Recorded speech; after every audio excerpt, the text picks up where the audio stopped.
ഇന്ന് സ്കൂൾ വിട്ട് വരുമ്പോൾ ഭയങ്കര വിശപ്പായിരുന്നു കേട്ടോ. അപ്പോൾ ഞാൻ വരുമ്പോൾ തന്നെ നല്ല പഴമൊക്കെ വാങ്ങിച്ചിട്ടാണ് വീട്ടിൽ വന്നിട്ട് വയറ്റി കഴിക്കാൻ വിചാരിച്ചിട്ട്. അന്ന് ചായ വെച്ച് നോക്കുമ്പോൾ രാവിലത്തെ പുട്ട് കുറേ ബാക്കിയുണ്ട്. അപ്പം ഞാൻ വിചാരിച്ചൊന്ന് പുട്ട് കഴിക്കാമെന്ന്. ഇന്ന് കുറേ പ്ലാനിങ്ങിലൂടെയാണ് വന്നിട്ടുള്ളത്. അപ്പോൾ കുറേ പണികളുണ്ട്. അപ്പോൾ ഫുഡ് കഴിക്കാണ്ടിരുന്നാൽ ആകെ ടയേർഡാവും. പകുതി പണിയെടുത്ത് പിന്നെ ഞാൻ പോയി കിടക്കും. അപ്പോൾ ഞാൻ അതിനുള്ള അവസരം കൊടുക്കാണ്ട് പെട്ടെന്ന് തന്നെ ഫുഡ് കഴിച്ചിട്ടുണ്ട് കേട്ടോ. പിന്നെ ഞാൻ വരുമ്പോൾ മണലടിയിൽ നല്ല മീൻ കിട്ടും. അപ്പോൾ അവിടെ പോയിട്ട് മീൻ കുറച്ച് വാങ്ങിയിട്ടാണ് വന്നിട്ടുള്ളത്. എനിക്ക് ഇടക്കിടക്ക് ഇങ്ങനെ പോയി വാങ്ങണത് ഒരു ഇഷ്ടമല്ല. അപ്പോൾ ഞാൻ എന്ത് ചെയ്യുന്ന പറയുക, പോകുമ്പോൾ ഒരുവിധം കുറച്ച് 2-3 ടൈപ്പ് മീൻ അങ്ങോട്ട് വാങ്ങും. അപ്പോൾ ഇന്ന് ഞാൻ 3 മീൻ വാങ്ങിയിട്ടുണ്ട്. മാന്തൾ, സാധാ മാന്തളല്ല, ഒരു പ്രത്യേകതരം മാന്തളും പിന്നെ കേദറയും പിന്നെ നത്തോലിയും. അപ്പോൾ ഇന്ന് എടുക്കണം, ബാക്കിയൊക്കെ മസാല ആക്കി വെച്ചാൽ നാളേക്ക് അല്ലെങ്കിൽ ഇനി വരുന്ന ദിവസങ്ങളിൽ എടുക്കാൻ വിചാരിച്ചിട്ട്. അപ്പോൾ മാന്തൾ കുറേ ആയിട്ടോ കഴിച്ചിട്ട്. അപ്പോൾ മാന്തൾ ഇന്ന് എടുക്കാൻ വിചാരിച്ചു. കേദറയും കഴുകിയ സെറ്റാക്കി വെച്ചു. നത്തോലി കുറച്ചെടുത്ത് എനിക്ക് ഇന്ന് നന്നാക്കാൻ പറ്റുന്ന അത്ര എടുത്ത് ബാക്കിയൊക്കെ എൻ്റെ ബോക്സിലാക്കി വെള്ളമൊഴിച്ച് ഫ്രീസറിൽ വെച്ചിട്ടുണ്ട്.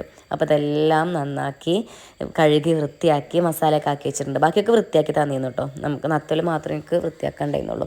അപ്പോൾ അത് ഇപ്പോൾ പൊരിക്കാനുള്ളത് രാത്രിക്കൊക്കെ ഉള്ളത് ഞാൻ ഫ്രിഡ്ജിൽ വെച്ചിട്ടുണ്ട്. ബാക്കിയൊക്കെ ഫ്രീസറിലും വെച്ചിട്ടുണ്ട്.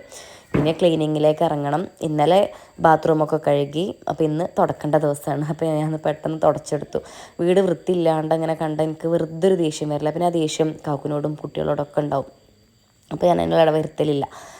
ഇഷമോൾ അടിച്ചു വരുത്താന്നു കേട്ടോ. പിന്നെ തുടച്ചെടുക്കേണ്ട പണിയല്ലേ ഉള്ളൂ. പെട്ടെന്ന് ചെയ്തു. പിന്നെ നിസ്കാരമൊക്കെ കഴിഞ്ഞ് കുളിയൊക്കെ കഴിഞ്ഞ് വന്ന് മീനൊക്കെ പൊരിച്ച് കുറേ സാധനങ്ങൾ കൊടുത്തിട്ടുണ്ടായിരുന്നു. അതൊക്കെ അതത് പാത്രങ്ങളിൽ ഇട്ട് വെച്ചു. അതൊക്കെ എനിക്ക് വീഡിയോ എടുക്കാൻ സത്യം പറഞ്ഞാൽ ഇഷ്ടമുണ്ടായിരുന്നില്ല. അതുകൊണ്ട് ഞാൻ കുറേ ഭാഗങ്ങൾ എടുത്തിട്ടില്ല.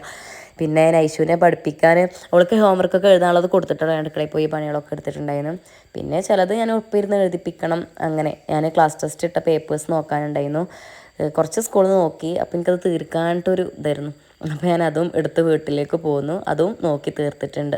എന്ത് പണിയുണ്ടല്ലോ അതപ്പം ചെയ്തേക്കുമ്പോഴോട് എനിക്ക് സമാധാനം ഉണ്ടാവുക. അത് ചെയ്യാണ്ടല്ലോ എന്നിങ്ങനെ ആലോചിച്ചിരിക്കുമ്പോൾ എനിക്ക് ഭയങ്കര എനർജി ഡ്രെയിൻ ആവണ പോലെ തോന്നും. അപ്പോൾ ഞാൻ ഒന്നും പിന്നത്തേക്ക് വെക്കുമല്ലോ, ഒക്കെ അപ്പം ചെയ്ത് പോകും. അപ്പോൾ ഈ ഇതും കഴിഞ്ഞിട്ടുണ്ട്. ഇനി നാളെ ഒരു ക്ലാസ് ടെസ്റ്റ് പറഞ്ഞിട്ടുണ്ട്. ഓൾറെഡി ഒരു ടെസ്റ്റ് നടത്തി ഒരു കേട്ട് നോക്കാനും ഉണ്ട്. അങ്ങനെയൊക്കെ ബാക്കിയുള്ളത് ഞാൻ വീഡിയോ എടുത്തില്ല. എൻ്റെ വീഡിയോ എടുക്കാനുള്ള മൂഡ് അങ്ങോട്ട് പോയി.